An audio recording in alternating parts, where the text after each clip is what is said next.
Guys, how are you? I am Avishi Jain and मैं आपको जावा पढ़ा रही हूँ स्टार्टिंग से। अभी तक मैंने आपका थ्योरी पार्ट पूरा कवर किया है, being it your tokens, BlueJ के बारे में, जावा के क्या फीचर्स हैं, operators, everything you need to know. So आज के लेक्चर में मैं प्रोग्रामिंग स्टार्ट करने से पहले आपको कुछ छोटी छोटी टिप्स देना चाहती हूँ जो आपकी प्रोग्रामिंग में ईजी रहेंगी, आपकी प्रोग्रामिंग को ईजी कर देंगी। ठीक है, तो स्टार्ट करते हैं। First is the syntax of Java program. हम पहले सिंटैक्स समझते हैं क्योंकि कल से अगर हम प्रोग्रामिंग करेंगे तो हमें समझना इम्पॉर्टेंट है कि हम कहाँ पे किस चीज़ को कैसे लिखते हैं। सो सिंटैक्स में अगर आप देखें, सबसे पहले ऊपर एक स्पेस जो होती है हमारे प्रोग्राम की, वहाँ पे हम इंपोर्ट स्टेटमेंट का यूज़ करते हैं। इंपोर्ट क्यों करते हैं?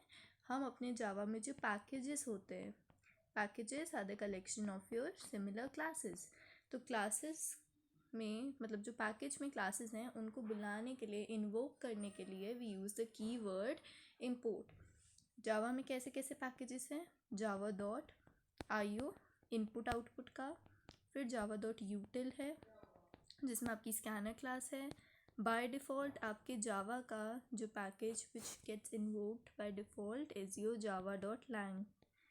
ये आपके बोर्ड्स में भी पूछा जाता है। Remember, Java dot lang is a package which is invoked by default.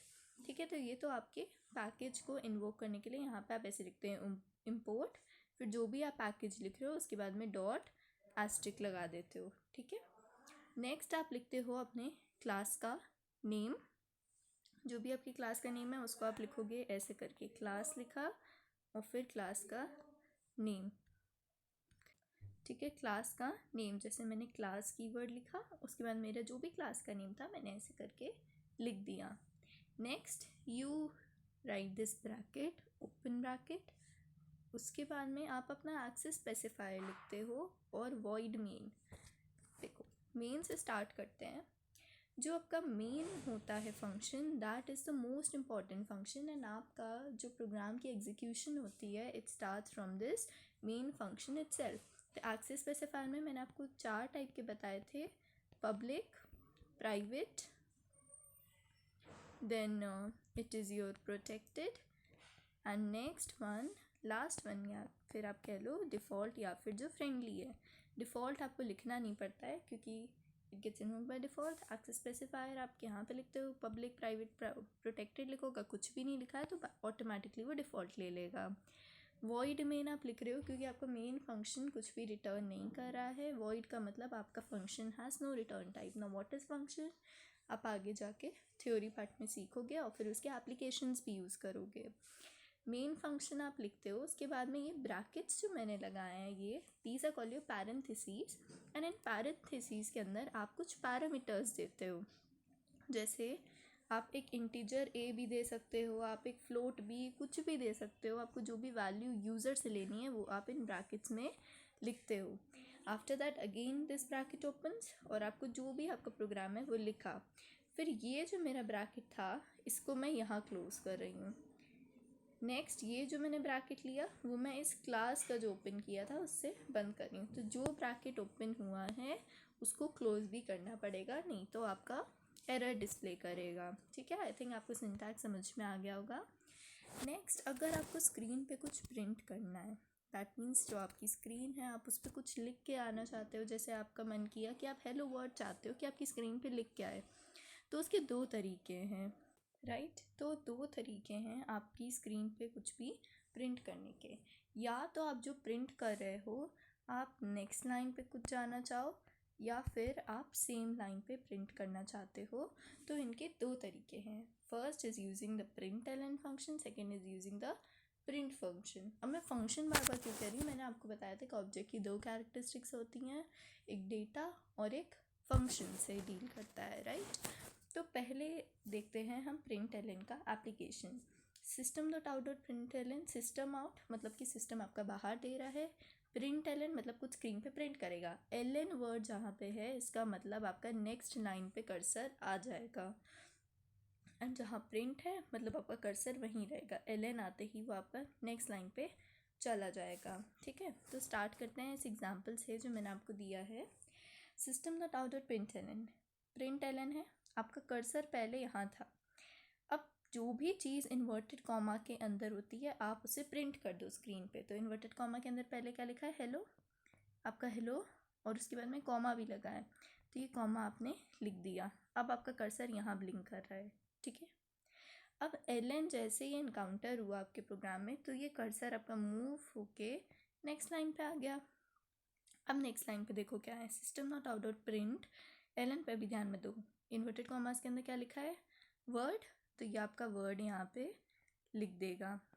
अब आपका कर्सर यहाँ है, अब क्योंकि ये एलन था इसलिए फिर नेक्स्ट लाइन पे चला जाएगा, यहाँ पे कर्सर आ गया। सो फाइनली आपका क्या प्रिंट हुआ, हेलो कॉमा और वर्ड आपका नेक्स्ट लाइन पे। अब सेकेंड एग्जाम्पल देखो आपका, जिसमें प्रिंट है, आपका कर्सर यहाँ से चालू हुआ, इन्वर्टेड कॉमास के अंदर क्या लिखा है, हेलो कॉमा, आपने लिख दिया हेलो कॉमा, आपकी स्क्रीन पे आ गया प्रिंट होके। अभी कर्सर यहीं है, ठीक है। अब क्या है, प्रिंट है नेक्स्ट लाइन में, system dot out dot print. अब प्रिंट का मतलब नेक्स्ट लाइन पे तो जाना नहीं है, सेम लाइन है इसका मतलब, राइट। तो सेम लाइन पे ही ब्लिंक कर रहा है। अब इसके बाद में इन्वर्टेड कॉमास में क्या लिखा, वर्ड, तो ये वर्ड ऐसे लिख देगा। अब कर्सर आपका अभी भी यहीं है क्योंकि यहाँ पे भी प्रिंट है, प्रिंट एलन नहीं है। अगर एलन होता तो ये आपका नेक्स्ट लाइन पे चला जाता, बट नहीं है तो ये नहीं जाएगा। सो फाइनली आपका हेलो कॉमा वर्ड आपका सेम लाइन पे आ गया। तो इस तरीके से आप अपनी स्क्रीन पे प्रिंट करते हो जो भी आप चाहते हो। नेक्स्ट आपका क्लास का नेम जो है उसको लिखने के कुछ तरीके हैं। Try writing the first letter of the name of the class with an upper case. Upper case मतलब कैपिटल लेटर केस। जैसे मैंने आपको बताया था कि क्लास लिखते हैं तो मैंने कैपिटल ABC लिया, आप ABC ऐसे भी लिख सकते हो। देखो ऐसे कोई कंपल्शन नहीं है कि आप कैपिटल से लिखो, बट आई वुड से कि कैपिटल में लिखो, वो आपके लिए ज़्यादा अच्छा रहता है प्रोग्राम के लिए, सिंटैक्स उसका अच्छे से मेंटेन करता है। So try writing the name of your class with an upper case. मैं हमेशा ए से ऐसे लिखना चाहूँगी, जैसे मेरा नाम अविशी है तो मैं ऐसे लिखूँगी, मैं ऐसे लिखूँगी, गलत नहीं होगा। देन 2 मैं इसको कैपिटल में लिखूँगी ताकि मेरा सिंटैक्स मेंटेन रहे।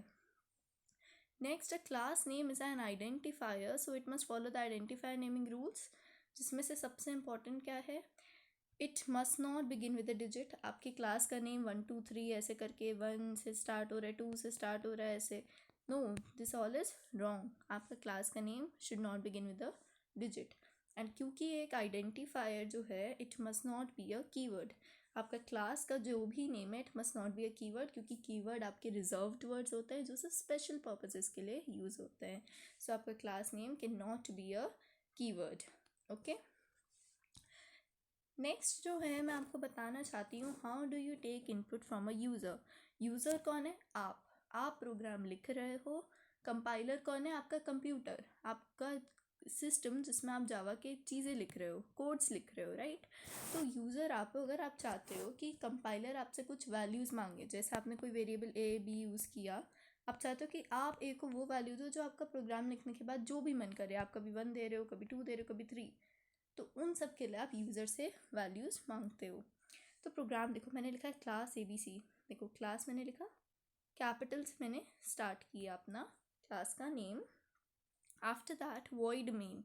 अच्छा, जब भी हमें इनपुट यूज़र से लेना होता है उसके 2 तरीके हैं, या तो हम अपने मेन फंक्शन के अंदर जो पैरेंथेसिस हैं, ये जो ब्रैकेट्स हैं, या तो हम इनके अंदर कोई वैल्यू दे दें, और नहीं तो हमारा एक स्कैनर क्लास होता है जो कि आप आगे जाके पढ़ोगे क्लास 11th में मे बी, ठीक है। स्कैनर क्लास जो होता है वो आपका java.util पैकेज के अंदर है।